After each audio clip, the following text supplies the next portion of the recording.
Namaste. Good morning, afternoon, evening, wherever you are. I have the worst hiccups. I'm not even going to wait until they go away. They're horrible hiccups. But for the case of authenticity, I'm going to have to let this be. It happened right after I had a blood draw of about 7 to 8 tubes. I'm going through some things right now, some transmutation in my health processing. And right after I developed this immense case of like energy draw that is coming about in hiccups. So you're going to have to deal with it. I'm not even going to apologize. Um, Let me pull up my chat so that I can see you. This class is a tier 1 class. It is a class that we offer on patreon.com. Um, I don't know why I said that. We, myself, and the Elohim, and all the beings that I channel in the Christ Conscious Collective is normally, I speak for them, so I'm used to saying we. But primarily, I am the only channel through which these messages come, at least, um, that I know of on Patreon. So yeah, so many people ask me the question, why did I go over to Patreon? Well, quite frankly, because it's easier for me to offer things to a vast crowd of people. I look more beautiful without glasses. Well, I'm sorry, you're going to have to deal with me with glasses because I can see better. I can see the screen and I can see you talking with glasses. I can't without. So you'll just have to deal with that, Rahesh. So what's going on with that? So anyway, back to tier 1. What happens here is about twice a month in tier 1 we do these sessions. One is called Ask Pamela Anything, and you'll get the chance to um, come through and type all of your questions that you have for me, and I will choose at the minimum 1 to 3 and create a class out of it.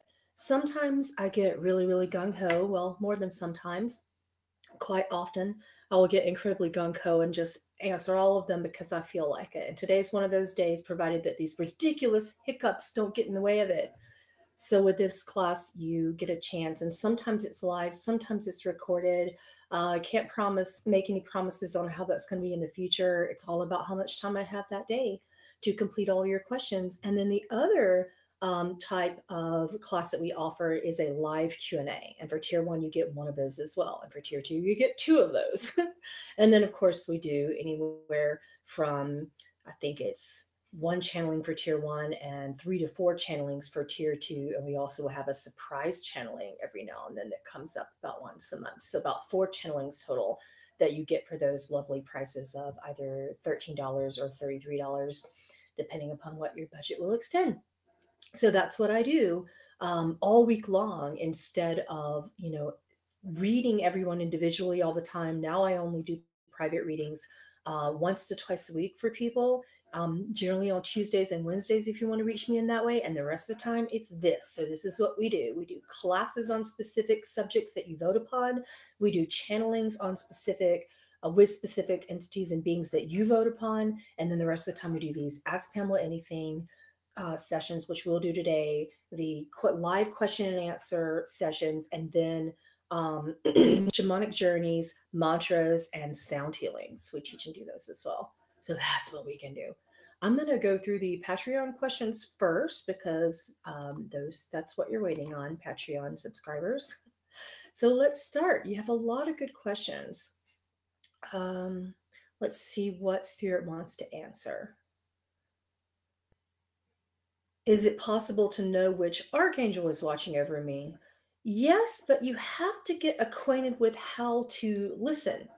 So here's how I'm going to respond to that question. In my big Elohim book, which will be published at some point this year, we're working on editing now. It was Raphael, a member of the Elohim archangels, who chose to respond to that. And this is what he channeled through to me on February the 1st. All right.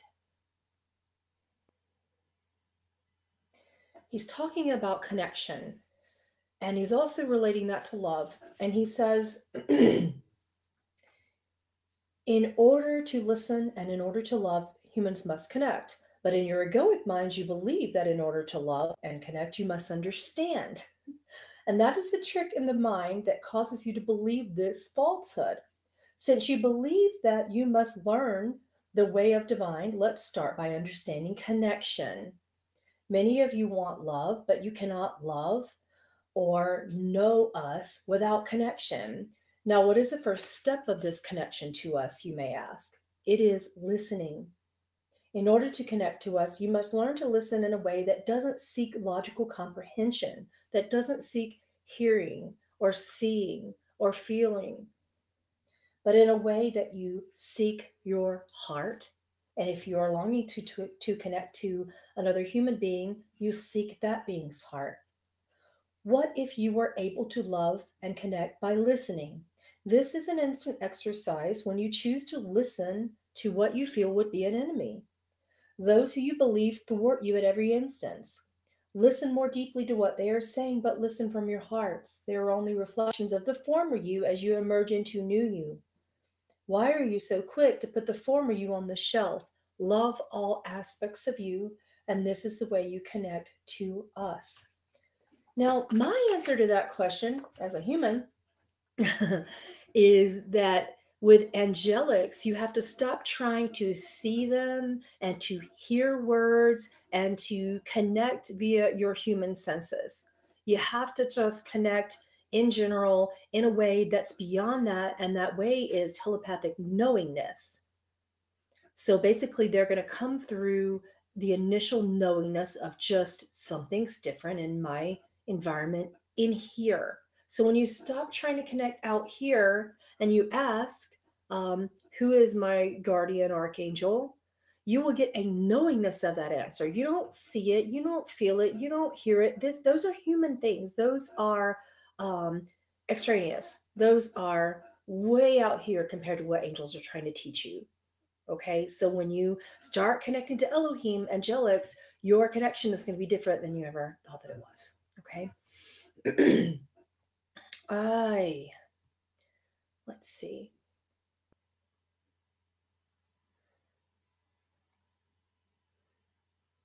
Have I ever come across a dark entity? Yes. The question is, Pamela, have you ever come across a dark entity? My goodness, my hiccups stopped. That's amazing. Have I ever been spiritually attacked? When I believed that it was possible, yes, I have. The problem with spiritual attacks is when you believe that you are operating in the negative core belief, I am powerless.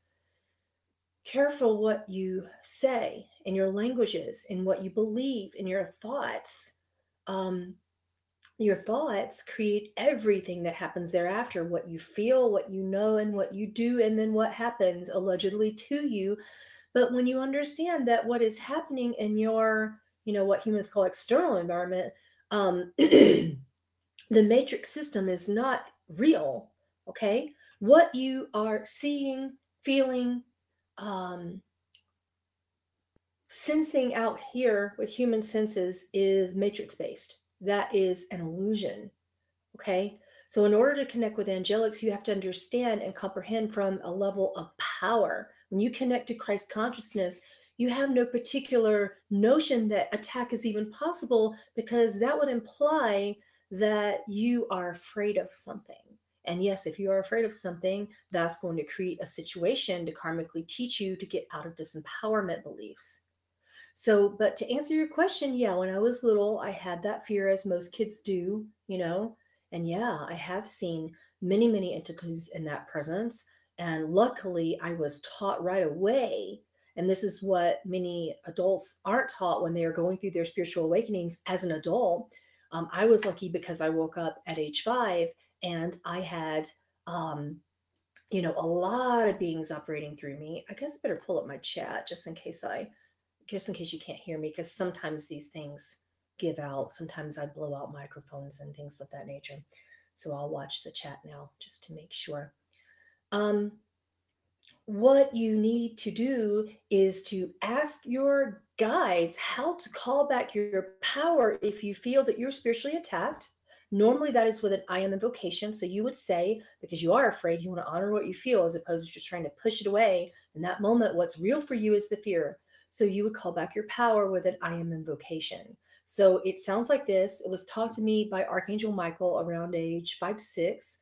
So you would say, I invoke the I am in me to call back my power through the space of all time infinitum.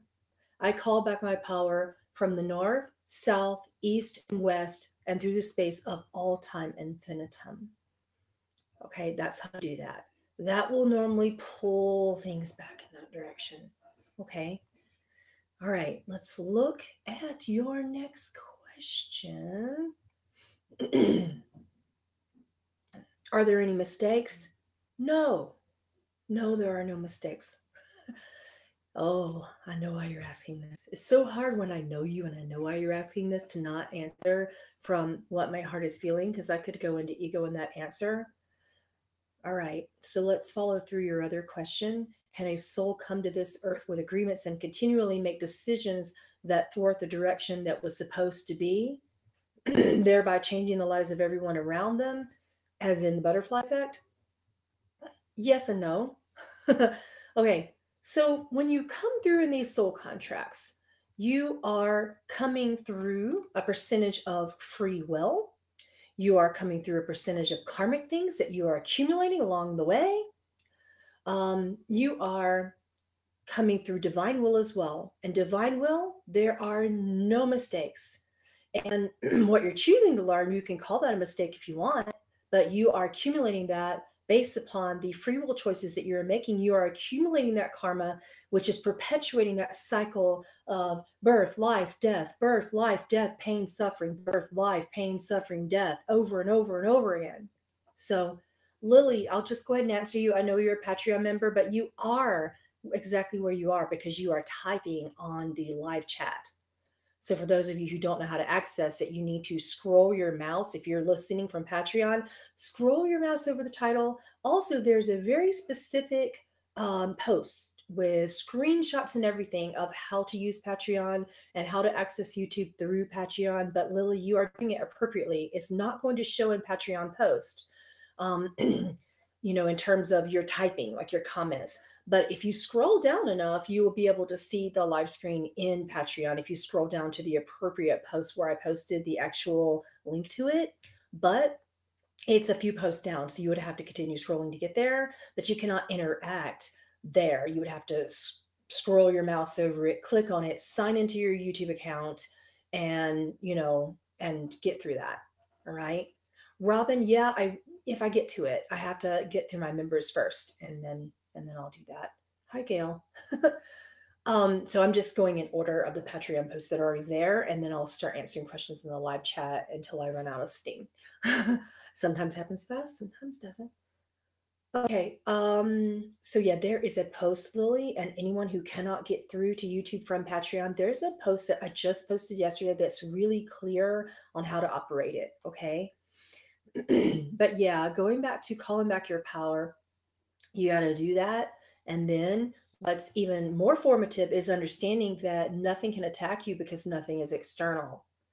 All right. They talk about this a lot in Course in Miracles, which Yeshua taught me. I haven't read Course in Miracles, but I go to a class about once a month. I wish I could attend once a week, but life has been busy. And in that class, they teach me things like this, but everything that they say, Yeshua has already taught me, which is interesting. All right, let's look at your next question. Oh, yeah, I was talking about mistakes. You can't, it's not really. According to divine will, which supersedes karma and supersedes free will, Marla, you cannot make mistakes. So, what you are viewing in this person's efforts to thwart the direction and affect everyone, he is giving you the powerful, very powerful choice in your free will to karmically expand and learn from his decisions when you understand boundaries. I wish I recently had to go through with that person and with many people. You can still love people who thwart you and who thwart themselves and who constantly go through suffering and pain. You can still learn from them by sending them love, because if you can't see God in them, then you are not connecting to yourself. So the point is that they are learning. There is not a mistake when people thwart the direction that you believe is supposed to be.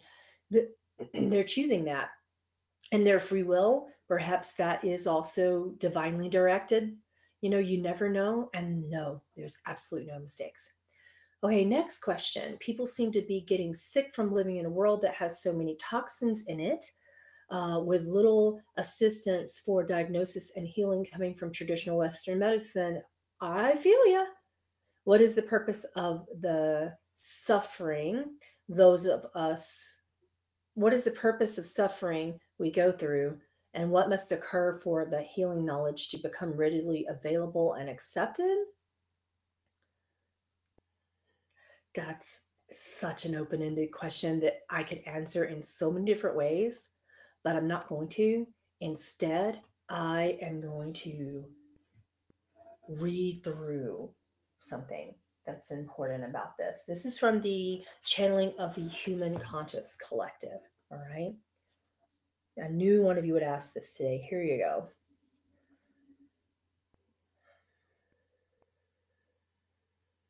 Let me find where it is. There are many different ways that the human body in particular cannot process the poisonous foods that are across your lands. Your bodies just can't process these because they aren't food. They are manufactured. Anything genetically modified, don't eat it. This is from the Human Conscious Collective, but it was the whole collective of you that is Elohim that answered this. Anything genetically modified, don't eat it. If it has poisons in it, don't eat it. You can't tolerate that, your collective is saying. Go back to the times when food was food. Um, and this is where in the channeling I described something that they were showing me. So I said, the Elohim are showing me an image of being on my granny and my papa's land. I grew up way out in a rural area and we had acres of a garden. And I don't remember my granddad using pesticides. So there were always bugs on food, and we never thought anything of it. It was completely natural. And we didn't have the bad thought process to put pesticides on our food. It wasn't fear based. And we were like, well, why would you do that? Just spray the bugs off with water. So I know that sounds simple. Perhaps for people who are experiencing more industrialized farming, that may be a harder scenario, but you're gonna have to start thinking outside of the box with farming, is what the guide said here. Pay attention to what you're putting in your bodies because it's not going to help you, especially if you aren't feeling good.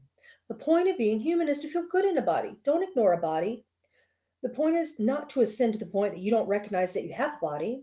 While you do not identify that you are your body, you are grateful that it is your tool and it is your servant. And if you have a loyal servant to you, would you not treat them like the best family that could be possibly to have?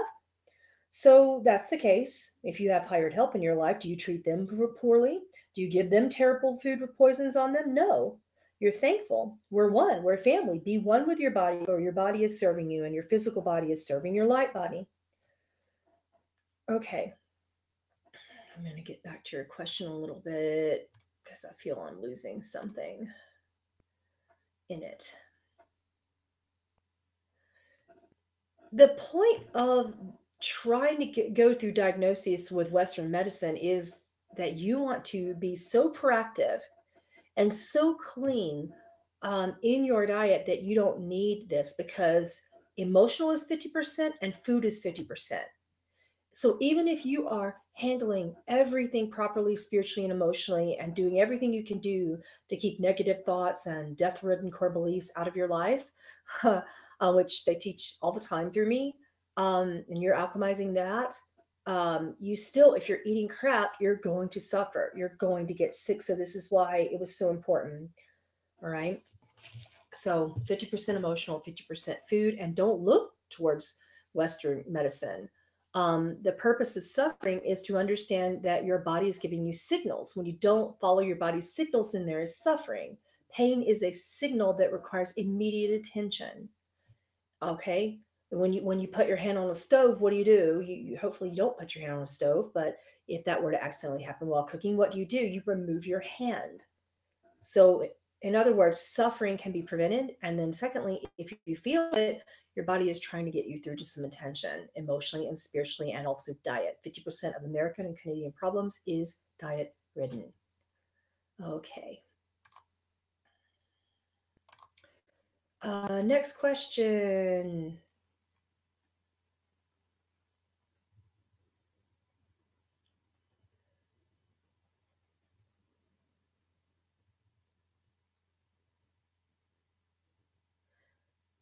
Is there one main thing we could do to help ourselves in the universe at this point?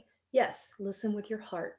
Go backwards in this message, Sherry, and listen to the point of what the Elohim had to say about that. I would like personal spiritual guidance on improving my financial life. If you want personal guidance, you probably better order a session or a channeled message and let me know that you want that. But insofar as spiritual guidance as a whole for improving your financial life, I'm going to share something with you that I've noticed about the human conscious collective. You don't know about some of my past lives? Oh, good Lord, give me a minute. um, the biggest problem, you know, that I'm noticing about lack of abundance in the human conscious collective, there are two big problems. Number one is you're looking at the end result as being money. And I understand that that's what the society teaches you, but that's not what I want to teach you. Okay. Because that's not what Elohim are pulling through me. So when you go to plant food in your garden, which many of you have gardens these days, it's a good thing to do if you don't get one. If you don't have room in your yard, you better make some hydroponics. You better go into that, have it in your house with some lamps, do something, because American food is terrible. So if you plant, you're not looking at it like, oh, I'm going to plant these seeds and they are going to produce me a garden tool, right? This hoe, this shovel, this, tiller. You're not looking to get that as the end result when you plant seeds in your garden, correct? Then why are you looking at money as an end result when it is a tool to get you more of a purpose? The end result is your contract. Your contract is your purpose, and your purpose is not an action. Your purpose is not the money. The money comes along the way as you're honoring your purpose. And then what do? You plant more seeds, you buy more tools or whatever you need, but you don't, as a gardener, say that the money is the purpose. The money is the tool to get you more of the feeling state. Your purpose is a feeling state. So when you connect to purpose and passion within that purpose, then that's going to be better. Okay, that's going to be a lot better, with getting. And here's the second problem with getting out of financial lack, just that term, lack mentality. About 40% of the human conscious collectives currently operates at some level of lack mentality, not really being able to be in gratitude for where they are and living in the future. I would be happy if and when I get a better job. I cannot be happy in this job. I cannot be happy in this current scenario. And I will wait on my happiness and contentment and purpose and feeling states until I get somewhere that I'm not. So I call this the universal law of specificity, and it's wonderful. It's more of a subdominant law to a more unmutable universal law.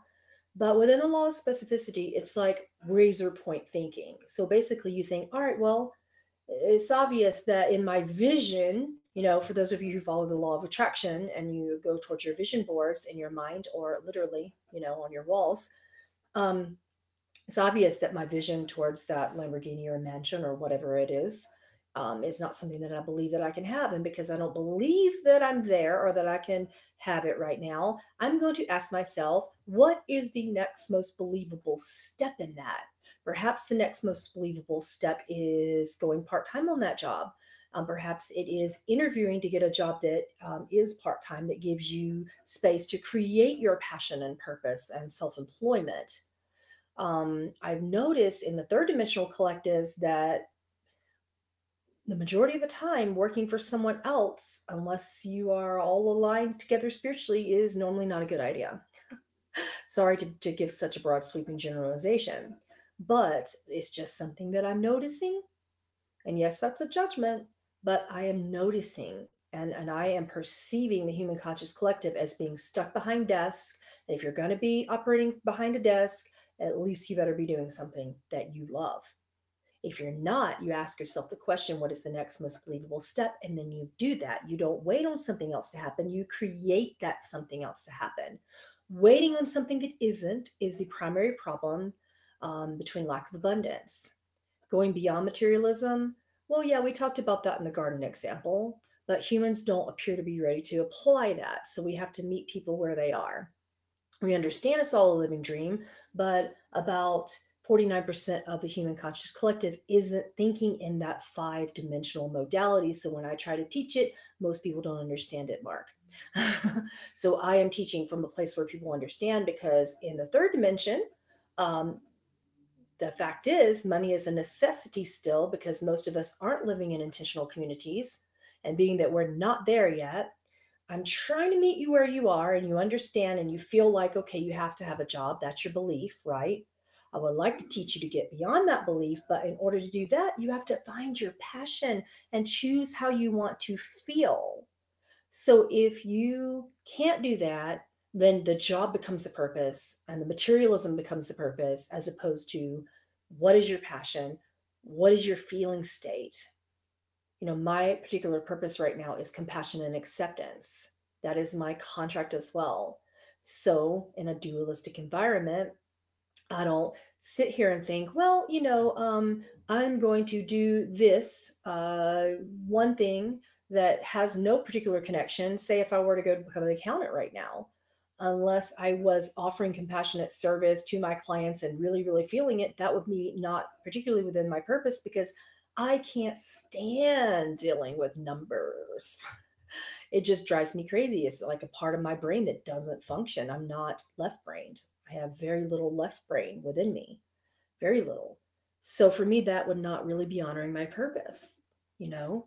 So I want you to think deeper than, well, I have to have this and I have to get out of this job and I have to go to that job and I have to do this and then that and then that and then that, or I have to wait on an insurance claim to come in, or I have to uh, do this and do that. Find your feeling state wherever you are, because there's no other moment than the now.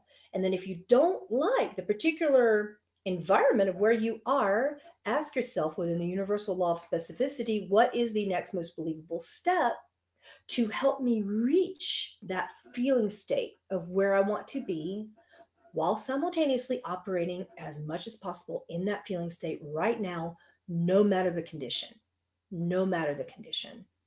So that's difficult. Mark, I'm not going to teach people about going beyond dualism on YouTube, because people are in dualism. So, in order to teach non dualism, I have to bridge dualism with non dualism. I'm teaching the middle way between where people currently are and where I'd like them to be, or whether Elohim would like them to be, which is non dualism. But we can't teach something that people don't have a human grasp right now to really figure out what it is. Like, what do you want me to teach? Like, yes, it's an illusion. Forget it all. You don't need a job, right? That's not going to work for 49% of the human conscious collective. They're not there. Do you see what I'm saying? So we have to bridge that. Non-dualistic teachings are wonderful, but if you don't understand them because you have no concept of what it is, then you need a bridge to get there. That's what I'm teaching. I don't believe in time or any of that. In non-dualism, there's no time. So it can't be of the essence when it just doesn't exist. The time is now, is what it is. I think you and I are just saying the same thing in different ways. Um, Let me take a look at your next question. I answered that. I'm putting hearts by things that Spirit already answered. I don't know that answer, so we're going to keep going. There's what the question was, is what is the most nutrient dense plant food on earth at this time? And there's so many. And because we're not labels on jars, that's going to be a different answer for how your bodies are operating. But I can tell you I really like moringa, I like maca, I like spirulina. I really love nutrient dense foods like that. Like I think it's reishi mushrooms is another one. There's so many. Oh my goodness. Next question.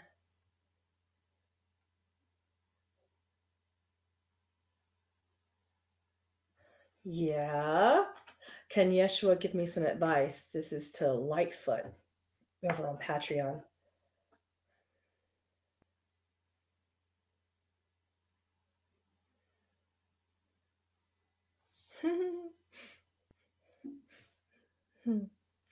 Having faith. That's what I'm getting. I might need to automatically channel it with a pen. Of course, when I read a pen, no pen exists except this huge honking pen.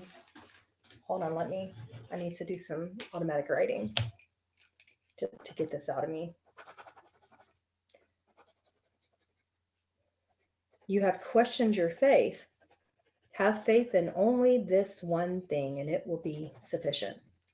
Divine will in the kingdom of God, which is within you, is always sufficient. And nothing can keep it from you, or nothing can keep it from you or you from it. There you go. All right.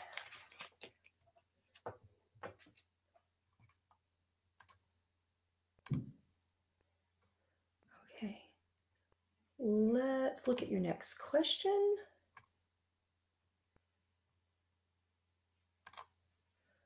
If you've asked more than one Patreon members, I'm going to move on to someone who hasn't. Okay.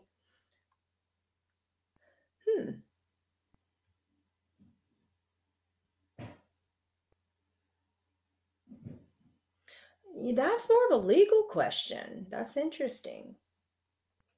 I run across this problem too in channeling. Her question is this, is from Kitty. She said, I've written a book about the communication with my deceased ex-husband, and he shared his insights on the origin of cancer. That's wonderful. I've also received many insights on the suspect of cancer, subsect of cancer and its treatment from Sai Baba. I wonder if I can use Sai Baba's name, or rather should avoid that. Can you ask him his opinion? No, I won't, because that puts me in a legally bad place. Because he's always going to say yes. I just freaking answered it. But don't do it because he would say yes.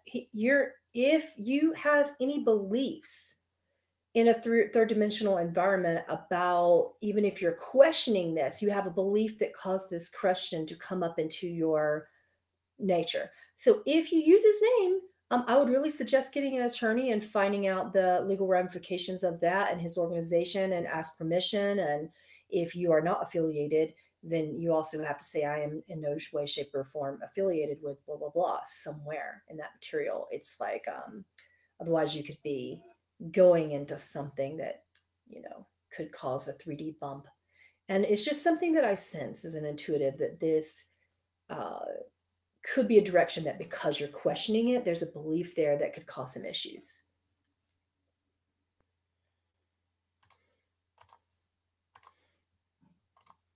Okay. Let me look at the next question. I'm going to check my chat first to make sure sound. Have I talked to a tree spirit? Oh yeah. There is a big tree in big old tree, probably at least a couple hundred years old. Where was it? Or is it rather? It is in Florida on a plantation. I don't remember the name of it, but I channeled it in my spiritual community for everyone, and they sat there and asked her questions. Let's see your next question.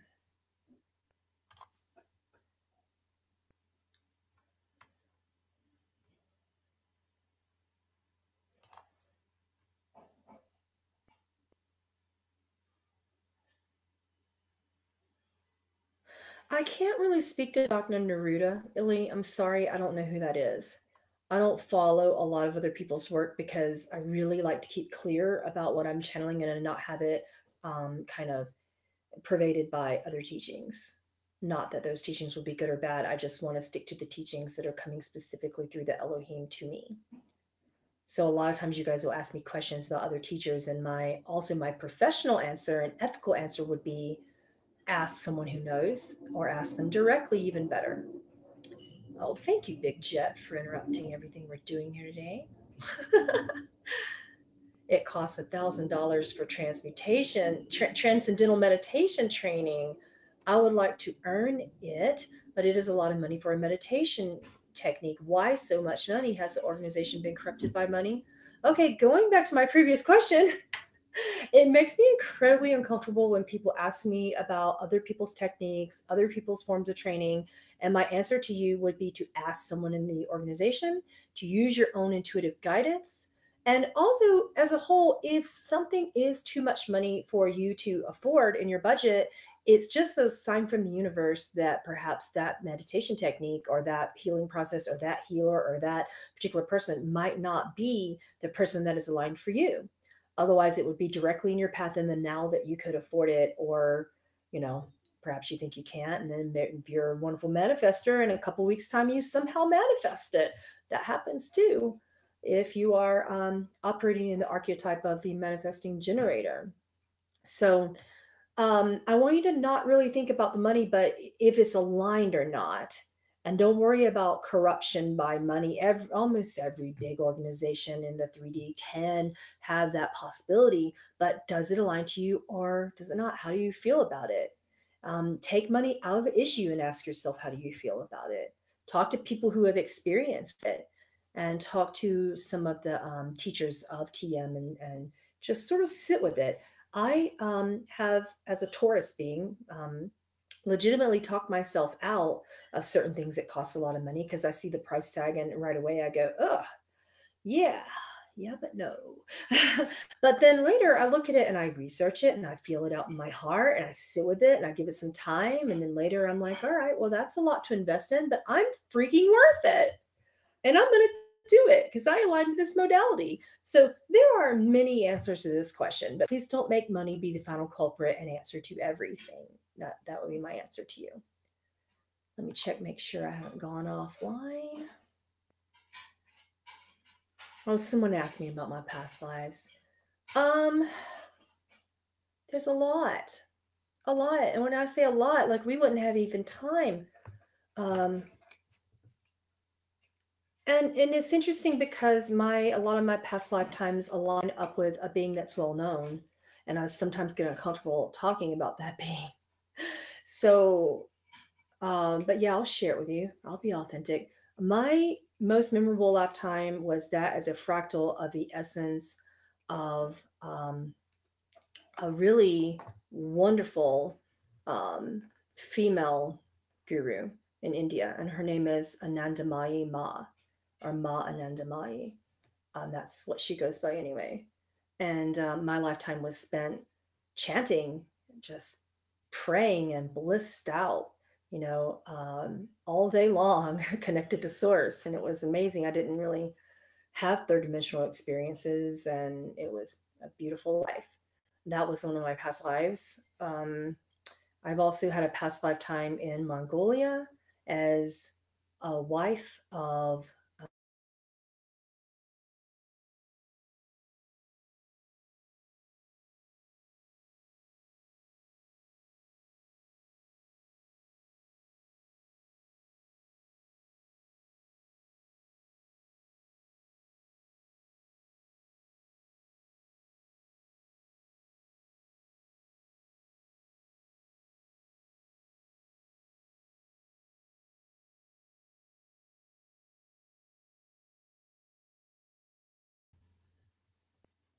okay. Is that better? Is that better? Okay, I just fixed it. So somebody needs to type back if it's working now. Yes or no. Can you hear me now? Can you hear me now? Can you hear me now? Okay. I'm like, I reset it. Okay, awesome. Thank you. So, thank you. Um, so with my lifetime as the queen of a huge Mongolian nation, Um, it was hard. The best way I could say it was it's hard because you have this whole dichotomy of being royalty, yet not feeling like royalty and feeling like you just want to eliminate the whole system of I guess they call it the caste system or caste system or whatever that is, the whole system of hierarchy within like rich or poor or peasants and working class, and then kings and queens and noblemen and noble women, and it was very very frustrating. Um, so those are very, very dominant lifetimes for me. And in my most dominant lifetime, my higher self at that time and higher self name now as well through this human incarnation is Estrella. And she is an Elohim being who is a divine mother, really connected to ether. And she's the primary reason why I am who I am now with the gifts that I have now. And you can Google her if you're curious. It's spelled Astrea. So that's all I want to talk about with past lifetimes because I don't like talking about myself. You got 3. There you go. Ask me later. I might give you more, but not today. um, Let me look at how can you take care of your body, your diet, and energy field to be able to be better service as a medium and channel. All right, so it's going to be different for every channel, so that is immensely complicated, but I can tell you that within the channels that also have any avatar connection or really strong higher presence connection to being a channel in all of your other lifetimes, if you have that, um, there's some things you need to avoid. And I've noticed it, not just for myself. I'm not trying to make a broad sweeping generalization, but I will because I've noticed it in myself as a channel, and in many other people who have avatar and channel presences. So, what the issue is that there's some sort of issue with like onions, garlic, mushrooms, and something to do with these specific foods that don't align to us. And then there's the issue of, and you can listen to this in my channeling on YouTube called Channeling the A Team. And the A Team is just a cute little term for Ascension Team. That is Nikola Tesla, Albert Einstein, Masaru Emoto, and the late Dolores Cannon. So when I channeled them, what was coming through from Tesla and Einstein both, they were talking about the God particle, the Higgs boson, and then they were talking about the graviton, which is something that's responsible for us having what I call death thoughts. So we're born with that. It's programmed into our DNA. And the whole point of ascension is getting away from the death thought. So if you believe that something in your food um, has that death particle, and in other words, an animal had to die, something had to die in order to supplement you, then you're going to feel negative about that. So the death thought, anything that you believe in relation to your foods is going to cause your cellular state to disintegrate as a human being and as a channel.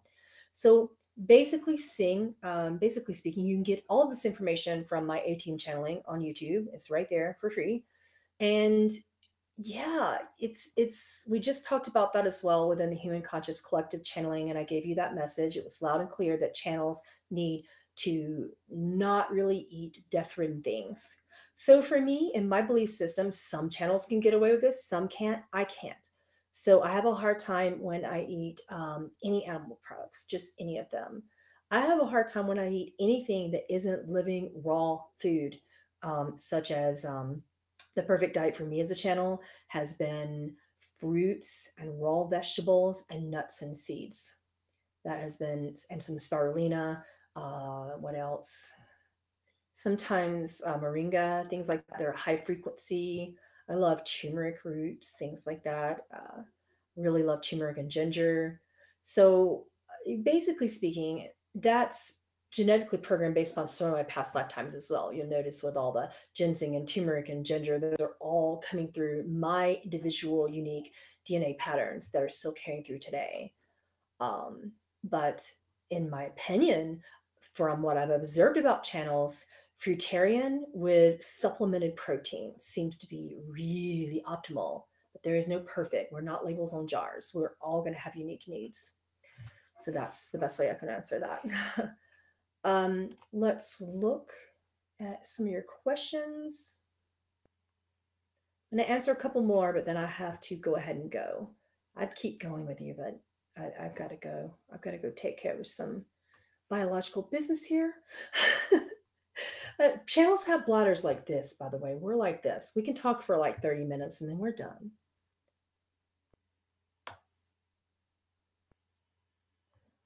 Oh, that's an interesting question. And it's interesting that my eyes go to this one because I too might have this issue.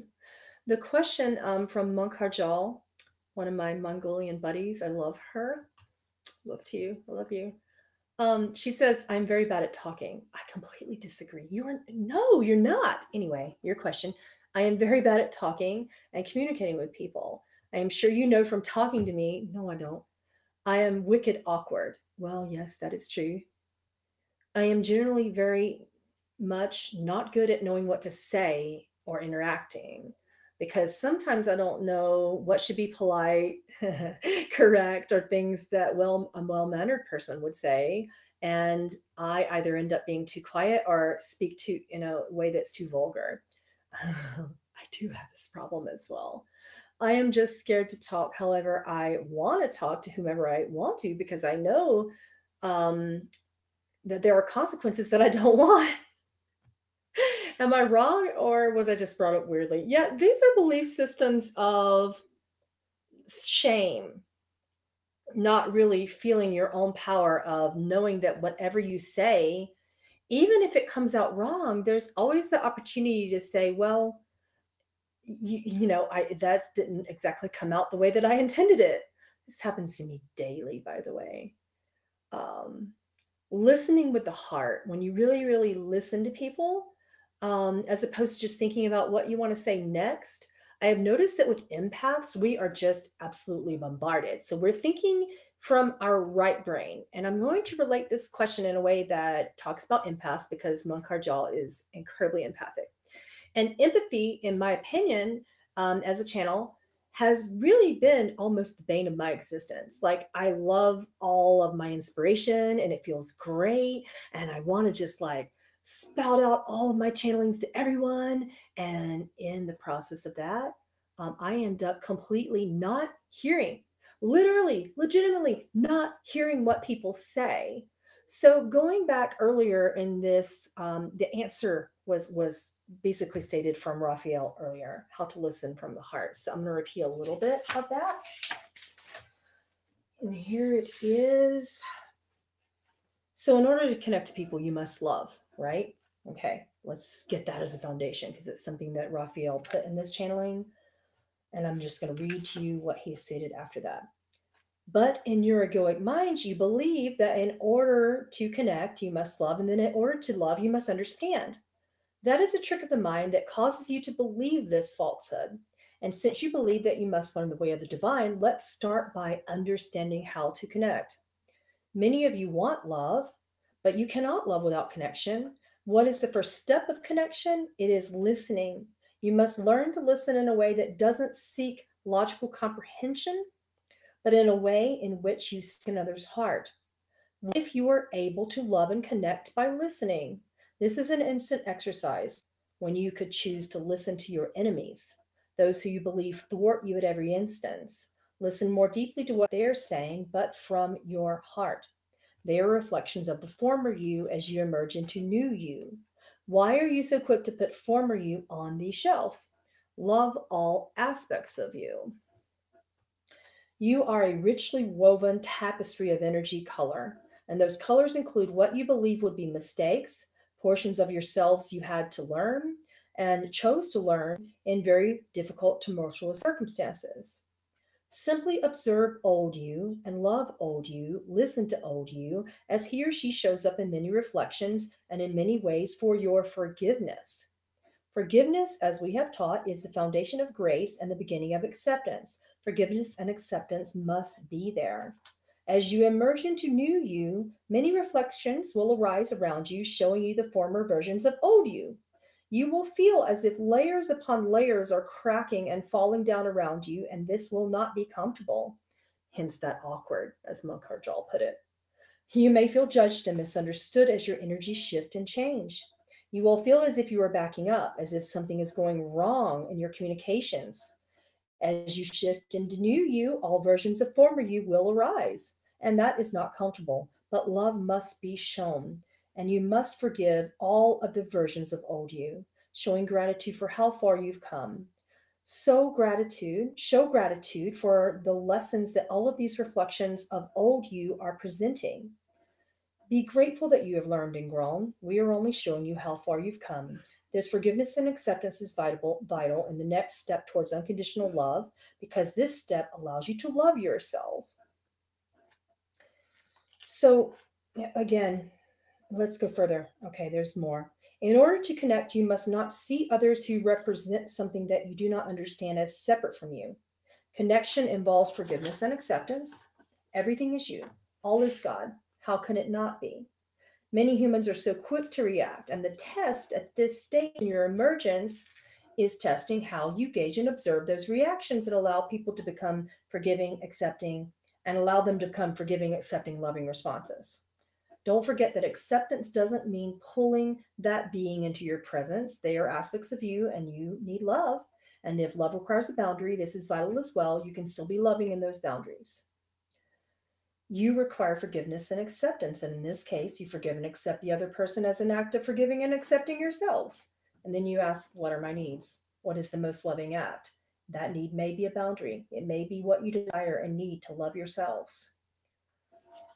The reason why I'm sharing that is because with you, Monkarjal, what I've noticed is, and almost every client of mine is a reflection of something that I'm going through as well. But what I've noticed in you is that, much like me, you tend to have that need to want to almost not honor your own boundaries. You're so content on like being polite, being correct, being that person that a well-mannered person, as you put it, would look like, um, that you don't really speak. And then therefore, because by the time you do speak, you're containing it so much, that person misunderstands pretty much everything that you're trying to say. And it's not necessarily that you aren't listening. You listen to them, but you're not listening to you. So when you're scared to let you out, because you're scared of consequences, you're not really honoring the now. There are plenty of times that when things come out of my mouth as a channel, and I run my mouth pretty regularly, things come out and I kind of want to back up and I go, oh, but it's better to do that because you can ask for forgiveness of yourself and the other person than to dishonor yourself by not at least trying to hear them and hear you and honor them and honor you and to make an attempt at communication. So, in other words, you're afraid of being wrong and bad and seen and judged. So, this may come from a core belief of being afraid to be seen, if that's making any sense.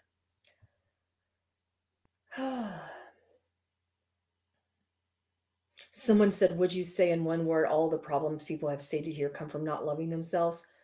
Yes. And those forms can come in different ways. Everyone would express that problem in a different way. So it may be that um, it may be that you are judging yourself, judging another person, attaching to certain outcomes as opposed to living in the now. That is a way of not loving yourself, not forgiving yourself for things that you don't even know need forgiven.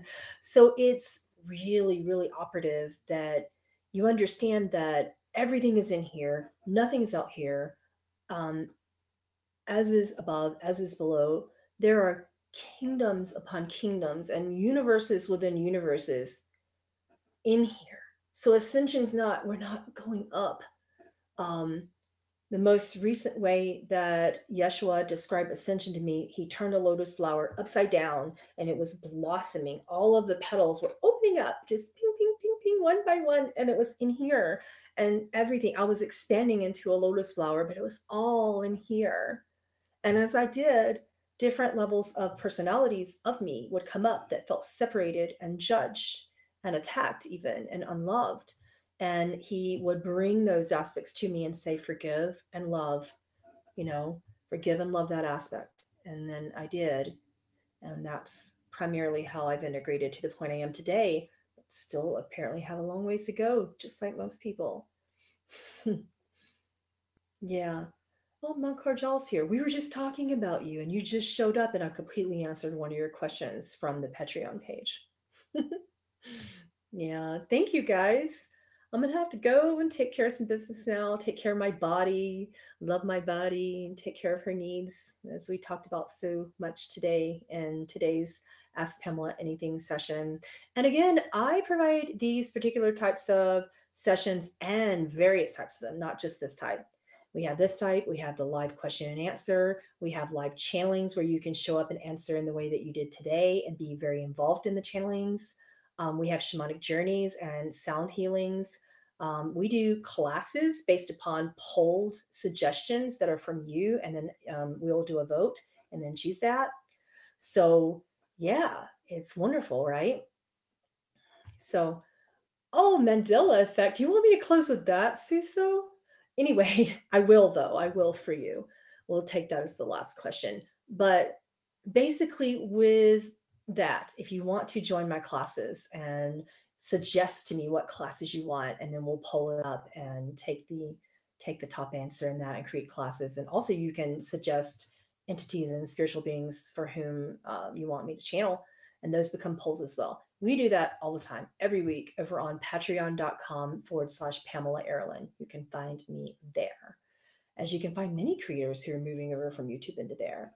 Of course, I still do a lot of work just to connect to you on YouTube, but that will be slowing down over time, unfortunately, because Patreon is commanding a lot of my time, and for good reason, because it is an amazing community. We're having a great time together over there.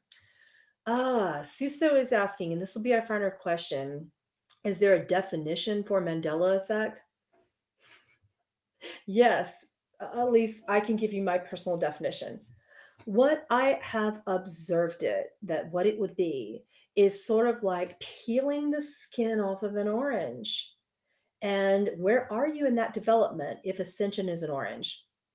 So some of you have peeled the whole thing and you're just looking at that. Some of you have peeled back just a little bit. So you're getting some layers that are still there and some layers that are underneath. So basically speaking, we time doesn't really exist, but because we believe that it does, and Earth, oh my goodness, illusion here, the matrix system is incredibly convincing. And because it is so convincing, we are noticing things in our awakening more than we ever have. So as you ascend, you peel back the layer of that orange a little bit more, but somebody else hasn't peeled it back that far. So they see something a little different. But then there were thousands of people around the world that are remembering, oh, yeah, Curious George used to have a tail and now he doesn't. Or I think it might be the opposite way around, back in our day when Curious George was, I feel so old now. When Curious George was the thing in the books that I was reading as a little girl, and different things in Charlotte's Web. So when you ascend and you're moving at a higher frequency than you were at some other point in your parallel existence, I can't even use were if I'm describing that. Basically speaking, you are remembering old you. New you that is arising and emerging within you is seeing things in a way that is corrected and is better for your new frequency pattern. And that's me putting it very, very simply. The most simple, yes, it is like quantum entanglement. And basically speaking, you are connecting to those of you who have the same energy fields to perpetuate, humans call it memory if you believe in past. I just believe that it's what you are connecting to that you observe in any given moment in your creations. But because you're ascending and you're also connecting, it's like, here's another definition for it. Yeshua gave me this definition when I was a little girl and asking the same questions, except we didn't know it as Mandela effect when I was 6. He said that it is like looking at the air traffic control screen of uh, in the air traffic control tower. He brought me inside of an airport, in spirit form, and we bilocated inside of the air traffic control tower.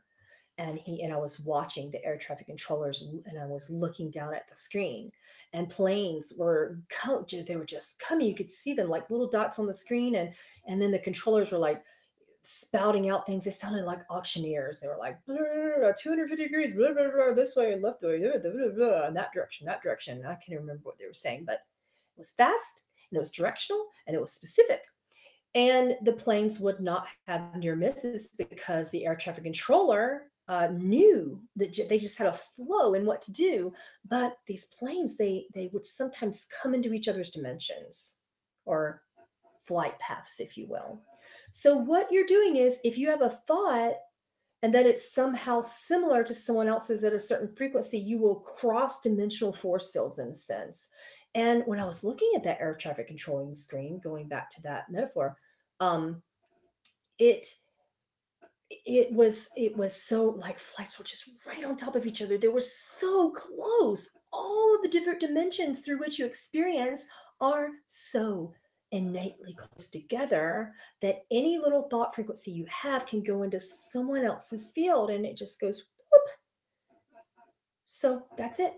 Simple definition. Really, really simple. Yes, you are multidimensional beings. And that is the reason why that happens. You could be operating on a fifth dimension in one thought, and that thought frequency pulls you into that dimension. And then you will suddenly notice that Curious George doesn't have a tail. Not that that's a good example. Or you'll suddenly notice that you have a really fond memory that seems to be really wonderful. Some things just aren't particularly relevant towards being wonderful or not. I particularly don't care if Curious George had a tail or not. It's just that we are observing the differences in the planes of existence through which you can operate simultaneously, while also observing the differences in our thought frequencies as they project into alleged form, if form were real.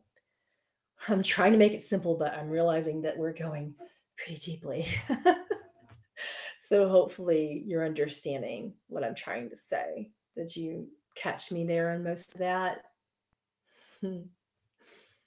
All right, guys. Again, it was fun. You can find me on patreon.com for further channelings, for more of these types of sessions, and for much more deep sessions that are guided in a specific. My goodness, we have so much of that. So many other types of classes that we teach other than this kind. So feel free to meet me there. It was wonderful. I enjoyed it. Um, I'm going to leave for now, and I will see you later. I will see you hopefully for channeling the Dolphin and Whale Collective, which will be on Friday at 2 p.m. Mountain Standard Time. So I really hope that you enjoy that. And I can't wait to field your questions live. Join me there. Again, it's patreon.com for that one. It'll be a beautiful channeling. And on my spiritual community, I put some live videos about my experiences with this dolphin who I've recently connected to. She's a rescue. Her name is Winter. And she is having some amazing things to say. And I just really I am not going to get into it today because it blows my mind. And it's hard to blow my mind. Well, unless you're talking about technical functions and logical pragmatic things, how much case you definitely can easily, but with spiritual things it's hard to blow my mind, and she's the most profound being I've probably ever met in form. I love you. I'll see you soon. Namaste.